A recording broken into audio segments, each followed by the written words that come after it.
Have you ever thought about why you have to get up early every day, squeeze onto the subway, and pay off a mortgage? Don't blame your boss. If you want to blame someone, blame this wretched fish doing push-ups in the mud 375 million years ago. If it hadn't failed at the competition back then and been forced to crawl ashore, you'd still be in the sea, blowing bubbles without a care in the world. It is the root of all evil for all terrestrial vertebrates on Earth, Tiktaalik. In the long history of Earth's evolution, it made a decision that went against its ancestors, to leave the water. It was precisely its seemingly brave act that directly led to its descendants 300 million years later, which is us, having to get up early for work every day. In the Devonian period 375 million years ago, the ocean was not a safe haven, but an absolute killing field. The rules back then were simple, either be big enough or be hard enough. The armored war god Dunkleistus rampaged through, and sea scorpions at the bottom brandished their claws to sweep everything away.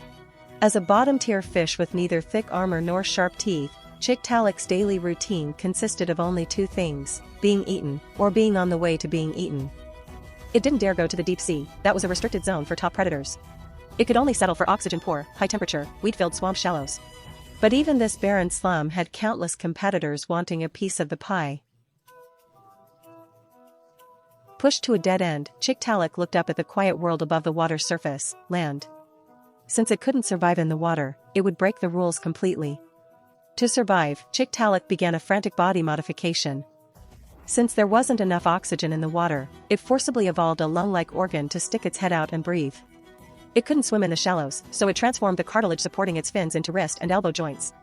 A fish, just to stay alive, started doing push-ups in the mud. It used these thick forelimbs to prop up its heavy body, allowing its eyes to rise above the water to observe. At that moment, it first saw the world on shore, no natural enemies, only food everywhere. So, it took a deep breath of air it wasn't used to, dragged its heavy body, and took the heaviest first step in the history of life. It crawled those few short meters extremely miserably. Without the buoyancy of water, Earth's gravity pressed down on its spine like a mountain.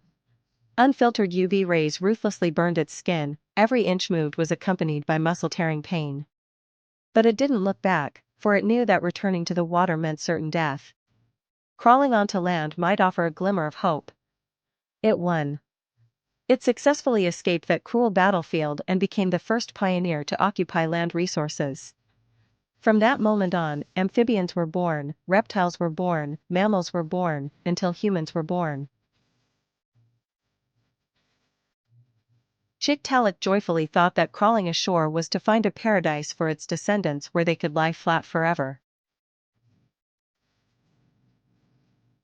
But it never expected that nature would play a 400 million year hellish joke on it.